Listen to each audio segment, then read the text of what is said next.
রাসূল করিম সাল্লাল্লাহু আলাইহি ওয়াসাল্লামের অষ্টম হিজরিতে, কয় হিজরি? অষ্টম হিজরিতে মদিনার ভিতরে আল্লাহর নবী একটা সাহাবায়ে কেরামের কাফেলা নিয়ে দ্বীনের দাওয়াত দিচ্ছেন। সেই সময় আজানের সময় হয়ে গেল।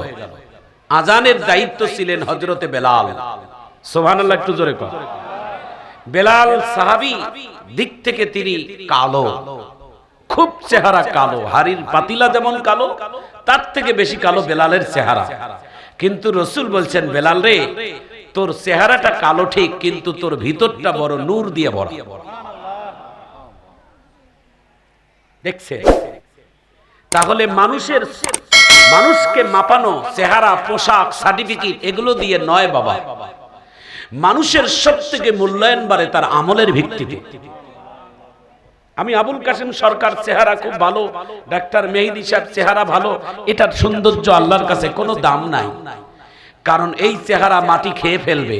কিন্তু আপনার আমার সুন্দর আখলাক, হুসনুল আখলাক, শ্রেষ্ঠ আখলাক, এটা হচ্ছেন আজীবন থাকবে। একটু চিৎকার দিয়ে ধরে কোন আল্লাহু আকবার।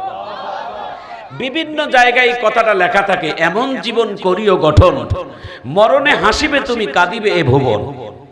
সুবহানাল্লাহ বলবেন না? ভালো মানুষ যখন এই দুনিয়া থেকে চলে যায়, তো গাছের পাতা পর্যন্ত কাঁদে, গাছের ছায়া কাঁদে, জমিন কাঁদে, গাছপালা কাঁদে, আসমান জমিন কাঁদে, কিন্তু উনি হাসতে হাসতে আল্লাহর জান্নাতে যায়। আর এই পৃথিবী থেকে যখন একটা খারাপ মানুষ দুনিয়া থেকে বিদায় হয়ে যায়, গাছের ছায়াটা আলহামদুলিল্লাহ বলে, গাছ আলহামদুলিল্লাহ বলে, জমিন আলহামদুলিল্লাহ বলে, সমস্ত মাখলুক আলহামদুলিল্লাহ বলে, আর ওই মানুষটা কাঁদতে কাঁদতে জাহান্নামে যায়। মানুষের উত্তম চরিত্র এটা বড় দামি, আর সেই জিনিসটা আমার নবীর কাছে সবথেকে প্রধান হাতিয়ার ছিলেন হুসনুল আখলাক, উত্তম চরিত্র। একটু চিৎকার দিয়ে ধরে কোন আল্লাহু আকবার। রাসূল করিম সাল্লাল্লাহু আলাইহি ওয়াসাল্লাম তিনি অষ্টম হিজরিতে দ্বীনের দাওয়াত দিচ্ছেন, আর ওই সময় মসজিদে নববীর আজানের সময় হয়ে গেল। বেলাল আজান দিচ্ছেন। সবাই বলেন, বেলালের আজানের কণ্ঠের দাম কম না বেশি? সুবহানাল্লাহ, একটু জোরে কর। কত বেশি জানেন? 1 মিনিট আমি শুধু একবার বলে দেই। কোন কারণে মক্কার একবার নিতারা মদিনার কিছু সাহাবায়ে কেরামেরা মন্তব্য করাকরি করছে যে হাফসির বেলালের আজানে একটু ত্রুটি আছে। কারণ ত্রুটি থাকবে এই জন্য, বেলালের নির্যাতন তো আর কম করে নাই। বেলাল কালেমা পড়ার আগে তার মুনিব ছিলেন, তার মালিক ছিলেন ইহুদি, নাম ছিলেন উমাইয়া। তাকে একেবারে পায়ের মধ্যে রশি লাগাইয়া, উটের পিঠের মধ্যে তার পায়ের মধ্যে রশি, আর বেলালের পায়ে রশি, উটের পিষ্টের মধ্যে রশি লাগাইয়া, বেলালের পায়ের মধ্যে রশি লাগাইয়া উত্তপ্ত বালুর মধ্যে তাকে ঘুরে নিয়ে বেড়াইছেন। শুধু তাই নয়, বড় বড় পাথরগুলো বেলালের বুকে চাপা দিয়েছেন। শুধু তাই নয়, বেলাল যখন এত নির্যাতনের পরও আল্লাহ আল্লাহ বলে, লা ইলাহা ইল্লাল্লাহ বলে, তো উমাইয়া নিষ্ঠুর তার জিহ্বা টেনে লোহার পেরেক ঢুকাই দিয়েছে। লোহার পেরেক ঢুকাই দেওয়ার পর উমাইয়া মনে করছে বেলালের কণ্ঠ মনে হয় বন্ধ হয়ে যাবে, আর মনে হয় কালেমা পড়বে না।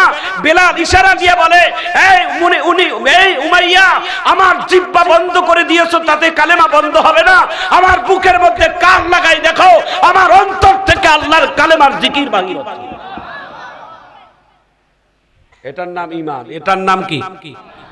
একটু সুবহানাল্লাহ জোরে কর, একটু জোরে কর। এটার নাম ঈমান, এটার নাম ঈমান।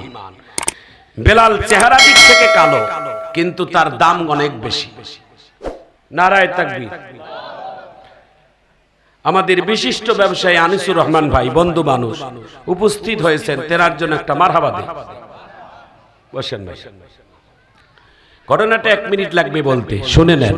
ঈমান শক্তি করার জন্য মক্কার বড় বড় লিডারেরা, মদিনার কিছু মানুষ বললেন, বেলালের আজানে একটু ত্রুটি আছে, বেলালের কণ্ঠ আশহাদু আল্লাহটা স্পষ্ট হয় না। একটা ভালো মুয়াজ্জিন নিয়োগ দিয়ে মসজিদে নববীর একটা দামি, সেটার ইমাম রহমাতুল্লিল আলামিন, আপনি জানেন মুয়াজ্জিন একটু ভালো মাপের নেন না। রাসূল কত কথা শুনবেন, এই জন্য একটা নতুন মুয়াজ্জিনের নিয়োগ দিয়ে দিলেন। নতুন মুয়াজ্জিন আজকে থেকে আজান হবে, ফজরের আজান। 3 দিন 3 রাত আজান বেলাল দেয় নাই। কয় রাত? 3 দিন 3 রাত বেলাল আজান দেয় নাই। এক দিনে 5 ওয়াক্ত নামাজ, তাহলে 3 দিনে কয় ওয়াক্ত নামাজ? 15 ওয়াক্ত নামাজের আজান বেলাল দেয় নাই।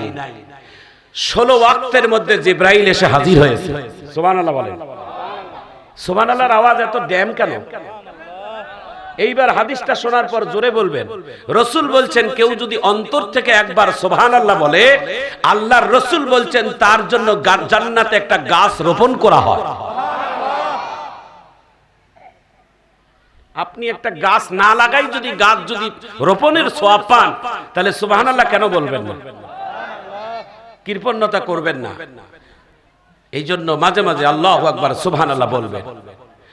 রাসূল বলেন, এই হাদিসটা শোনার পর রাসূল বলেন সকল নবীদের মধ্যে আমি নবী সবার আগে জান্নাতে যাব, আর সকল নবীর উম্মতের আগে আমার একজন সাহাবী জান্নাতে যাবে। নবী আমি সবার আগে জান্নাতে যাব, আর যত নবীর উম্মত আছে সকল নবীর উম্মতের মধ্যে আমার একজন সাহাবী জান্নাতে সবার আগে যাবে। নাম তার হযরতে আবু বকর সিদ্দিক রাদিয়াল্লাহু তাআলা আন। আল্লাহর নবী মসজিদে নববীর মিনারের মধ্যে বসে ডাক দিয়া বলে, সাহাবীরা রে, আমি নবী এবং সাহাবীদের আগেও আরেকজন সাহাবী আমার আগেও জান্নাতে যাবে। হাত তুলে আল্লাহু আকবার বলে, একটু জোরে কর। নবী বলেন আমার আগেও জান্নাতে একজন সাহাবী যাবে। সাহাবীরা বলেন ইয়া রাসূলুল্লাহ, আপনি নবীর আগে আপনার একজন সাহাবী জান্নাতে যাবে, কে সেই ভাগ্যবান সাহাবী? রাসূল বলেন, এই হাদিসটা শোনার পর জোরে সুবহানাল্লাহ বলবেন। রাসূল বলেন আমি যেই সোয়ারটার মধ্যে চড়ে জান্নাতে যাব, যেই উটের পৃষ্ঠে চড়ে জান্নাতে যাব, ওই উটের পৃষ্ঠে রশি থাকবেন হযরতে বেলালের হাতে, আর আমি থাকব উটের পৃষ্ঠে। বলো তো উট আগে যাবে না রশি ধরনেওয়ালা আগে যাবে? সাহাবীরা বলেন যার হাতে রশি থাকবে তিনি জান্নাতে আগে যাবে। আল্লাহ রাসূল বলেন আমি জান্নাতের প্রধান অতিথি ঠিক, তবে আমার আগে হাবশী বেলাল রশি ধরার কারণে আগে জান্নাতে যাবে। বেলালের দাম কম না বেশি? একটু জোরে কর আল্লাহু আকবার। সেই বেলালের কথা বলছি আপনাদের একটু মনোযোগ হওয়ার জন্য। আমরা তো অনেক ক্লান্ত, তো অনেক, আমরা আজকে লম্বা ওয়াজ করব না, 11টায় মুনাজাত দেব বলছি না, আর 5 মিনিট হয়তো 6 মিনিট সময় আছে আমার। একটু মারহাবা কর, একটু জোরে কর মারহাবা। ভাইজান আমার, বন্ধুগণ আমার, সেই বেলালের আযান দেওয়া বন্ধ ছিল 15 ওয়াক্ত। 15 ওয়াক্ত আযান তার চাকরি চ্যুত করানো হয়েছে। আর 16 ওয়াক্তের মধ্যে জিবরাইল এসে আমার নবীর কানে সালাম দিয়ে বলে, ওগো নবী, আমি জিবরাইল বলি নাই, আল্লাহ বলে পাঠাইছে। বলে কি? বলে আজকে 3 দিন থেকে নাকি মসজিদে নববীর মধ্যে আযান হয় না। আল্লাহর নবী ডাক দিয়ে বলে, কে বলেছে জিবরাইল আযান হয় না? আমি নবী নিজেই নামাজের ইমামতি করতেছি, নামাজের ইমামতি আমি করি, আযানও হচ্ছে নামাজও হচ্ছে। জিবরাইল ডাক দিয়ে বলে, নামাজ হচ্ছে আযান হচ্ছে ঠিক, ওই মুয়াজ্জিনের আযান আল্লাহর আরশে যায় না। আগের মুয়াজ্জিন হাবশীর বিলাল কোথায় আছে?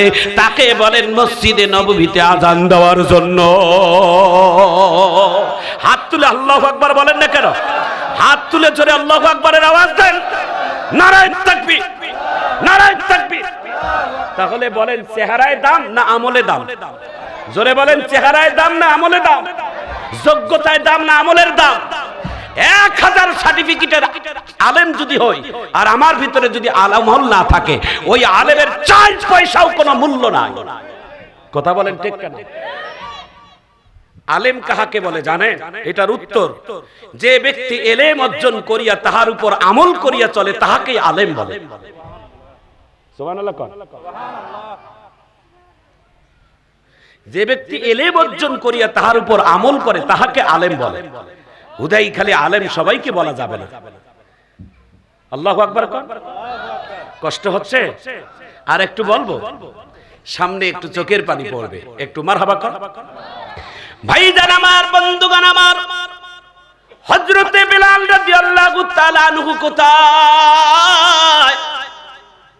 এ বেলাল, বেলাল পিছন থেকে বলে লাব্বাইকা ইয়া রাসূলুল্লাহ, আমি তো হাজির, গোলাম হিসেবে হাজির হয়ে থাকি। আল্লাহর নবী ডাক দিয়ে বলে, বেলাল রে, এতদিন তুই ছিলি আমি নবীর নিযুক্ত মুয়াজ্জিন, মসজিদে নববীতে মুয়াজ্জিনিক চাকরি করেছো আমি নবীর মারফতে। আজকে তোমার চাকরির এত বড় ওয়ারেন্টি আর গ্যারান্টি আল্লাহ দিয়ে দিল, আর কেউ কোনো মানুষ তোমার চাকরি চ্যুত করতে পারবে না। আজকে তুমি 3 দিন আযান না দেওয়ার কারণে 4র্থ দিন আযানের নিযুক্ত আল্লাহ তাআলা তোমাকে করে পাঠাইছে। একটু জোরে কোন আল্লাহু আকবার। এতদিন চাকরি ছিল তোমার মাস্টার হলে, এখন আজ থেকে তোমার ফুল সরকারিতে হয়ে গেল। একটু সুবহানাল্লাহ জোরে কর। আজকে থেকে তোমার আর পৃথিবীতে কেউ চাকরি তোমার আর বরখাস্ত করতে পারবে না, কারণ এখন তোমার চাকরির নিয়োগের সিদ্ধান্ত দুনিয়া থেকে হয় নাই, আসমান থেকে হয়েছে। একটু চিৎকার দিয়ে আল্লাহু আকবার বলেন না কেন? এই বেলালের মূল্য কয়টা কারণে হয়েছে জানেন? এই কথাটা মা বোনেরাও শোনেন, আপনারাও শোনেন।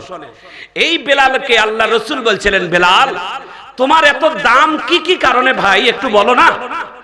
বেলাল সেই দিন আল্লাহ রাসূলকে বলছিলেন, ইয়া রাসূলুল্লাহ, আমি যেই দিন থেকে কালেমা পড়ছি ওই দিন থেকে আমি 2টা কাজ বেশি বেশি করে করছি। জোরে বলেন কয়টা? একটু জোরে বলেন কয়টা? এই পিছনের ভাইয়েরা জোরে বলেন কয়টা?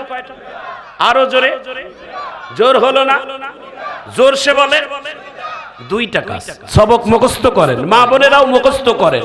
ওয়াজ খালি শুনে শুনে যাবেন তা না, 1 বছর যেন মুখস্থ থাকে, সারা জীবন যেন মুখস্থ থাকে এই কথাটা। বেলাল তোমার কি কি কারণে এত মর্যাদা আল্লাহর কাছে? তুমি আযান না দিলে আল্লাহ আযান দেওয়ার জন্য আকাশ থেকে সিদ্ধান্ত পাঠায়, তো তোমার কারণ কি? বেলাল বলে, আমি 2টা কাজ করি। 1 নাম্বার কাজ। বেলাল কি কাজ?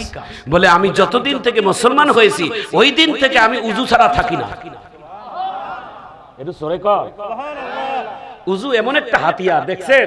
এই হাদিসটা বলবো, দেখি কতজন আল্লাহু আকবার বলেন। ক্বালান নবী সাল্লাল্লাহু আলাইহি ওয়াসাল্লাম, আত-তুহুরু শাতরুল ঈমান, পবিত্রতা হচ্ছে ঈমানের অর্ধেক। যে ব্যক্তি পবিত্র অবস্থায় মারা যাবে, অর্থাৎ উযু অবস্থায়, গোসল অবস্থায়, নামাজরত অবস্থায় মারা যাবে, রাসূল বলেন তাকে আল্লাহ তাআলা শহীদের মর্যাদা দান করবে। আল্লাহর কাছে দোয়া করবেন আল্লাহ যেন অপবিত্র অবস্থায় মরণ না দেয়। আমিন কর। আমাদের বিবাহিত পুরুষ এবং নারীরা কোনো কারণে অপবিত্র হতেই পারে, কিন্তু যখনই হলাম তার 5 মিনিটের মধ্যেই পাক হয়ে যাবেন। কারণ কোনো কারণে যদি আমরা গোসল না করি আর ওই রাত্রে যদি মারা যাই, তাহলে আমার গোসল হবে শুধুমাত্র সুন্নতের গোসল, ফরজ গোসল কেউ দিবে না। নাপাক অবস্থায় কবরে যেতে হবে। এই জন্য কখনো বড় নাপাক থেকে দূর করার জন্য সব সময় পাক অবস্থায় থাকবেন, অপেক্ষা করবেন না। কারণ নাপাক অবস্থায় জমিনের মধ্যে হাঁটাও নিষেধ। জোরে বলেন আল্লাহু আকবার।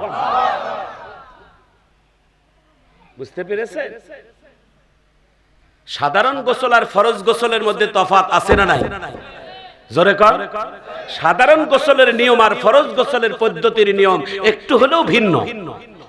একটু জোরে কর আল্লাহু আকবার। এই জন্য পাক অবস্থায় সব সময় থাকবেন। বেলাল বলছেন, আমি যেই দিন থেকে মুসলমান হয়েছি ওই দিন থেকে আমি পাক অবস্থায় থাকছি, আমি নাপাক থাকি নাই। এটা 1 নাম্বার। আর 2 নাম্বার কি বেলাল বলো তো? এটা শোনার পর জোরে আল্লাহু আকবার বলবেন। বেলাল বলছেন, ইয়া রাসূলুল্লাহ, ওই দিন থেকে আমি নিজেকে সব থেকে বেশি ছোট মনে করছি, সব থেকে নিজেকে পাপিষ্ট মনে করি, সব থেকে নিজেকে নগণ্য আর জঘন্য মনে করি।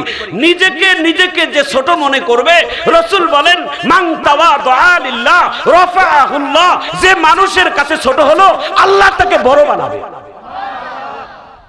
সুবহানাল্লাহ জোরে কর। যত পারো নিচু হও, যত পারো ছোট হও, যত পারো বিনয় হও, বড়দের কাছে বিনয় হও, সব থেকে মালিক তোমাকে বড় বানাইবে। অহংকার ছিল শয়তানের। অহংকার ছিল কে? শয়তান এত বড় আমলদার ছিল, এত নামাজি ছিল, এত রোজা ছিল, এত হজ ছিল, একেবারে সব অহংকারের কারণে বরবাদ হয়ে গেল। কথা কোন ঠিক কেন? এই জন্য অহংকার মানুষকে মানায় না, অহংকার শুধুমাত্র একজনকে মানায়, তিনি আমার আল্লাহ। একটু চিৎকার দিয়ে জোরে বলেন কে? আরো জোরে বলেন কে?